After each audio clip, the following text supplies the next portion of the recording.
नमस्कार दोस्तों, स्वागत है आपका न्यूज डिस्कशन में। आइए डिस्कस करते हैं आज का करंट अफेयर्स। नौसेना दिवस के बारे में दिया है। 4 दिसंबर को हर साल नौसेना दिवस मनाया जाता है, तो इस बार का खास क्यों है नौसेना दिवस, इसके बारे में जानेंगे। इस बार का जो नौसेना दिवस मनाया गया है, प्रधानमंत्री के द्वारा महाराष्ट्र के सिंधु दुर्ग में छत्रपति शिवाजी महाराज की जो प्रतिमा है उसका अनावरण किया गया। उसके साथ साथ इन्हीं के श्रद्धांजलि स्वरूप जो इस बार का नौसेना दिवस मनाया गया है, अर्पित कर दिया गया है। तो जो 4 दिसंबर है, इसको नौसेना दिवस क्यों मनाया जाता है? जब भारत पाक युद्ध हुआ था, इंडिया और पाकिस्तान के बीच में जब युद्ध हुआ था 1971 में, तो भारतीय नेवी ने बहुत ही महत्वपूर्ण भूमिका निभाई थी। इसलिए 4 दिसंबर 1971 से ही भारतीय नौसेना दिवस मनाना शुरू कर दिया गया था। ये 2004 से मनाना शुरू किया गया है भारतीय नौसेना दिवस।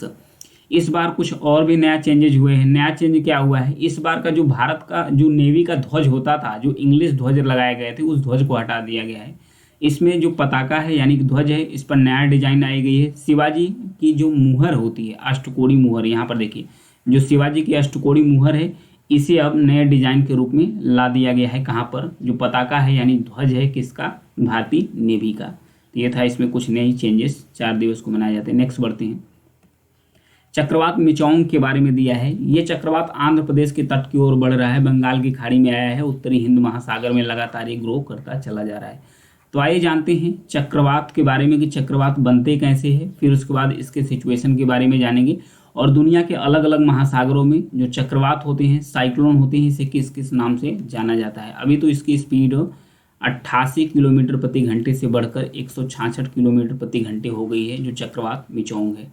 यहाँ पर देखिए, यहाँ पर बंगाल की खाड़ी में से निकलते हुए चक्रवात बना और उत्तरी हिंद महासागर की ओर बढ़ते बढ़ते, वैसे आमतौर पर जो उत्तरी हिंद महासागर है वहाँ पर जो चक्रवात है ये स्ट्रांग नहीं होता है, लेकिन इसकी स्पीड बढ़ती चली गई। आंध्र प्रदेश के तट पर जाके टकराते टकराते इसकी जो स्पीड है 88 किलोमीटर से बढ़कर कितनी हो गई है? 166 किलोमीटर तक इसकी स्पीड हो गई है। ध्यान रखिएगा, जो चक्रवात आया था बंगाल की खाड़ी में, उसका नाम क्या है? मिचोंग। ये किस तट से टकराया था? तो तमिलनाडु से लेकर आंध्र प्रदेश के तट से ये टकराया था। तो चक्रवात के बनने का कारण जानते हैं कि चक्रवात बनते क्या है, कैसे हैं, फिर उसके बाद अलग अलग क्षेत्रों में इसे किस प्रकार से। सबसे पहले तो जिस समुद्र में या जिस जगह चक्रवात का निर्माण होता है, यहाँ जो खास करके जो उष्णकटिबंधीय चक्रवात है उसका जो निर्माण होता है, तो इसका लो प्रेशर से यानी कि निम्न वायुदाब होनी चाहिए, निम्न वायुदाब होना चाहिए सेंटर में, केंद्र में इसके निम्न वायुदाब होना चाहिए, हवा तेज चलनी चाहिए, प्लस उसके बाद रासबी तरंग का उत्पन्न होना चाहिए, जो तापमान है वो भी मेंटेन होना चाहिए, जो टेम्परेचर है वो भी अधिक होना चाहिए। ये सब सारे कंडीशन है साइक्लोन यानी उष्णकटिबंधीय चक्रवात के निर्माण को लेकर। आइए जानते हैं अलग अलग क्षेत्रों में साइक्लोन को किस नाम से जाना जाता है।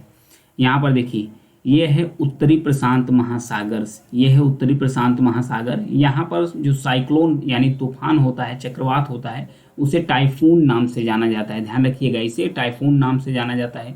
वहीं पर नीचे आते हैं, यहाँ पर पश्चिमी, ये उत्तर पश्चिमी प्रशांत महासागर है, और नीचे क्या है?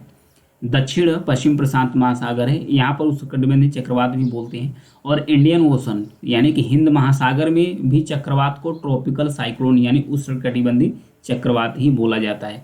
वहीं अटलांटिक महासागर में आते हैं, प्लस उसके बाद पूर्वी प्रशांत महासागर में आते हैं। इसे हरिकेन के नाम से जाना जाता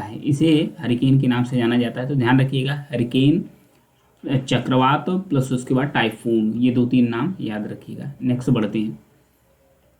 अंतर्राष्ट्रीय समुद्री संगठन के बारे में दिया है। हाल ही में 2024-25 के लिए, ध्यान रखिएगा, 2024-25 के लिए अंतर्राष्ट्रीय समुद्री संगठन की परिषद का गठन किया गया था। तो इस परिषद के लिए फिर से भारत को चुन लिया गया है सदस्य के रूप में।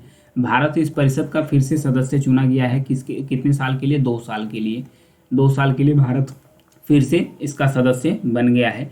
Bharat Australia, Brazil, Canada, France, Germany, Netherland, Spain, Sweden और संयुक्त अरब अमीरात जैसे देशों के साथ अंतर्राष्ट्रीय समुद्री व्यापार में सबसे बड़ी रुचि वाले 10 राज्यों की श्रेणी में आता है। कौन? इंडिया यानी भारत।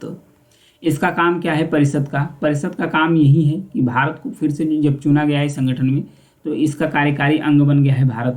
इसका काम यही है कि इसके काम जो भी होगा, जो इसका काम होगा अंतर्राष्ट्रीय समुद्री संगठन का, उसका निगरानी करना, उसकी निगरानी के लिए जिम्मेदार बनाया गया है इसमें। तो अंतर्राष्ट्रीय समुद्री संगठन के बारे में जानते हैं, आईएमओ के बारे में एक बार देख लेते हैं। यह संयुक्त राष्ट्र की एक विशेष एजेंसी है, ध्यान रखिएगा, यह संयुक्त राष्ट्र की एक विशेष एजेंसी है। इसका काम है अंतर्राष्ट्रीय शिपिंग, जो जहाज होती है उसकी सुरक्षा करना, और जो उसकी सुरक्षा में सुधार है वो करना, इसका काम है। यह आईएमओ का मिशन है सहयोग के माध्यम से टिकाऊ, कुशल, पर्यावरण के अनुकूल, सुरक्षित शिपिंग को बढ़ावा देना। इसका उद्देश्य है कि इसका अंतर्राष्ट्रीय समुद्री संगठन का। तो अभी हाल ही में 2 साल के लिए भारत को फिर से इसकी जो परिषद है उसका सदस्य के लिए नामित यानी चुन लिया गया है। आगे बढ़ेंगे, वैश्विक नवीकरणीय ऊर्जा दक्षता के बारे में दिया है। दुबई में जो COP28 हुआ था, ध्यान रखिएगा, कॉन्फ्रेंस ऑफ पार्टी का 28वां सम्मेलन हुआ था दुबई में। तो इसमें 118 देशों ने वैश्विक नवीकरणीय ऊर्जा दक्षता प्रतिज्ञा पर हस्ताक्षर किए। हस्ताक्षर क्या किए हैं कि 2030 तक जो उनकी नवीकरणीय ऊर्जा क्षमता है उसको कम से कम 3 गुना तक बढ़ा देंगे, उसको 3 गुना तक बढ़ा देंगे। यानी कि कितना कर देना है, 11,000 गीगावाट तक, 11,000 गीगावाट तक बढ़ावा देना है। हालांकि चीन, रूस के साथ भारत भी जो वैश्विक नवीकरणीय ऊर्जा दक्षता प्रतिज्ञा पत्र है इस पर हस्ताक्षर नहीं किया है। चाइना का कहना है कि ये पहले से मुख्य पाठ में शामिल नहीं किया गया था। अब भारत का कहना है कि भारत अभी इस पर साइन नहीं करेगा, क्योंकि भारत वैसे ही टारगेट अपना रख चुका है कितना गीगावाट तक का। आइए इस पर देखते हैं। भारत का टारगेट है कि भारत 2030 तक 500 गीगावाट नवीकरणीय ऊर्जा का इस्तेमाल करेगा। जो बिजली उत्पादन के लिए किसका इस्तेमाल करेगा, नवीकरणीय ऊर्जा का 500 गीगावाट तक 2030 तक करेगा। प्लस भारत का यह भी कहना है कि भारत का जो ऊर्जा ज़रूरत है उसका एक महत्वपूर्ण फैक्टर है कोयला। कोयले से अभी भारत की जो महत्वपूर्ण बहुत सारी ऊर्जा की जो ज़रूरत है कोयले से आपूर्ति की जाती है। इसलिए कोयला एक जीवाश्म ईंधन है, इसको इग्नोर अभी भारत तो फिलहाल नहीं कर सकता है। भारत एक टारगेट तो रखा है कि 2030 तक 500 गीगावाट तक नवीकरणीय ऊर्जा का उत्पादन करेगा, इससे बिजली का उत्पादन करेगा। नेक्स्ट बढ़ेंगे, एकरा दिया है। एकरा है कि एकरा घाना की राजधानी है। 2023 का संयुक्त राष्ट्र शांति स्थापना का जो मंत्रिस्तरीय बैठक है वो अकरा में किया गया है। अकरा कहाँ है, घाना की कैपिटल्स। इसमें लगभग 85 से अधिक देशों ने अंतर्राष्ट्रीय संगठनों के रूप में भागीदार इस पर किए हैं। उद्देश्य यही है कि जो एक्शन फॉर पीस कीपिंग, मतलब कि शांति को बढ़ावा देना, जो अलग अलग क्षेत्रों में उग्रवाद और स्थिरता चल रही है उसको स्थिर करना। तो आइए घाना के बारे में देखते हैं। घाना का लोकेशन देख लेते हैं। इसके कैपिटल्स है, क्या है इसके कैपिटल्स, इसकी कैपिटल एकरा था, वहाँ पर थी इसकी जो क्या था एकरा, यानी कि संयुक्त राष्ट्र शांति स्थापना की जो मंत्रिस्तरीय बैठक थी यहीं पर आयोजित किया गया था।